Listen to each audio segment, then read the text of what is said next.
reka twongere dushime umwami Imana yemeye kubana natwe muri aka kanya, tukaba tugiye kwigira hamwe icyigisho cy'uyu munsi. Iki gihembwe cya gatatu turi kwigira hamwe igitabo cya Mariko. Igitabo cya Mariko nicyo cyigisho turi kwigira hamwe muri iki gihembwe cya gatatu. Muri iki cyumweru rero tugiye gutangirira hamwe icyigisho gifite insanganyamatsiko ivuga ngo ibitangaza yakoreye ahakikije ikiyaga. Ibitangaza yakoreye ahakikije ikiyaga. Kuri uyu munsi tugiye kurebera hamwe ingingo yo ku isabato nimugoroba, aho dufite icyo kwibukwa kiboneka mu butumwa bwiza nk'uko bwanditswe na Mariko, igice cya 5 umurongo wa 19. Ahubwo aramubwira ati witahire ujye mu banyu ubabwire iby'Imana igukoreye byose, nuko ikubabariye. Ahubwo aramubwira ati witahire ujye mu banyu ubabwire ibyo Imana igukoreye byose, nuko ikubabariye. Ndakwinginze mbere ko tujya mbere muri iki cyigisho tubanze dusenge Imana. Turagushimye, turaguhimbaje, uhabwe icyubahiro. Tugushimye ko wabanye natwe, tugushimye ko ngiye kuduha amahirwe yo kwiga ijambo ryawe kuri uyu munsi wa none. Tugiye gutangira icyigisho, tugiye gutangira icyumweru twiga icyigisho cy'iki cyumweru. Turakwinginze rero kugira ngo Umwuka wawe wera azabane natwe muri iki cyumweru cyose, ubwo tuzaba turi kwigira hamwe ingingo zigiye zitandukanye. Byane byo tugusabiye ubuntu mu izina rya Yesu Kristo umwami wacu, amen.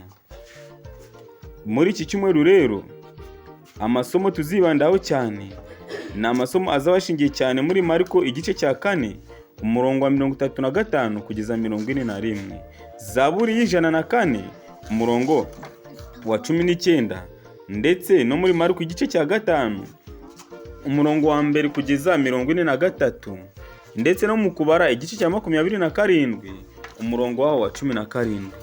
Galileya ndetse n'ahazengurutse iyo nyanja, ikiyaga gifite uburebure bungana na kilometero 21 n'ubugari bungana na kilometero 13. Nicyo kiyaga kinini cyari muri ako karere, kikaba ari cyo abantu babaga hafi yacyo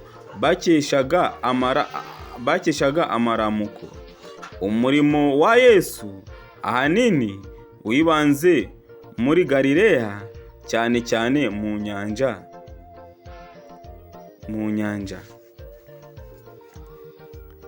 Igice cya 4 cya Mariko gisoza kigaragaza Yesu n'abigishwa be bambuka inyanja ya Galileya. Inkubi y'umuyaga yaje mu mazi, umuraba urazamuka. Yesu woshyaga abwira umuyaga n'inyanja gutuza. Igice cya 6 cya Mariko nacyo gisoza muri ubwo buryo.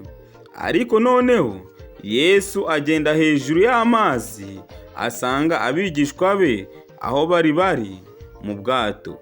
Hagati y'ibyo bintu byombi byabereye mu mazi hari ibitangaza byinshi byahakorewe, kandi akaba ari naho igikorwa cya mbere cy'umurimo w'abigishwa cyatangiriye. Izo nkuru nizo zizibandwaho mu cyigisho cy'iki cyumweru. Nshuti mukundwa, ndakwinginze kugira ngo dufatanyirize hamwe kwiga ingingo z'iki cyumweru, ko tuzarebera cyane cyane uyu murimo Kristo yakoreye kuri iki kiyaga. Ikintu cy'ingenzi kiganje muri izo nkuru ni igituma umusomyi asobanukirwa n'uwo Yesu ari we.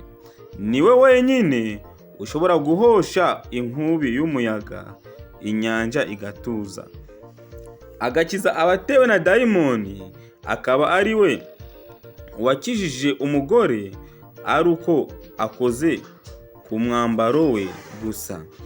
Yarazuye umukobwa wari upfuye, yarabwirije mu mudugudu avukamo, yarohereje abigishwa be mu murimo wo kubwiriza ubutumwa. Yaragaburiye abantu 5,000 akoresheje utugati duke n'amafi. Yaragenze hejuru y'amazi y'inyanja. Ibyo byose akaba ari byo byakururiye abigishwa be kumwizera no gusobanukirwa ko ari umwana w'Imana. Natwe muri iki cyumweru rero dukwiye kurebera hamwe izi ngingo, tukarushaho no gusobanukirwa n'ubumana bwa Kristo, tugasobanukirwa ko Kristo ari umwana w'Imana, tugasobanukirwa ko Kristo yavuye ku Mana. Nukuri inshuti mukundwa, ndakwinginze kugira ngo iki cyigisho cy'iki cyumweru kizagira aho kikuvana ndetse kigire naho kikugeza. Rero dufatanyirize hamwe kwigana iri jambo ry'Imana tubona muri ibi byanditswe byera, nkuko tugiye kubirebera hamwe muri iki cyumweru. Nicyo ngusabira nanjye nisabira mu izina rya Yesu Kristo umwami wacu, amen. Ariko mbere yo gusoza icyigisho cy'uyu munsi, reka twongere dusenge Imana. Mwami Imana, turagushimye, turaguhimbaje, tugushimiye ko uri umuremyi wacu, tugushimiye ko wongeye kuduha umwanya wo kwiga ijambo ryawe. Turakwinginze kugira ngo uduhe gusobanukirwa n'ibyo twiga, nibyo tugusabiye ubuntu mu izina rya Yesu Kristo umwami wacu, amen.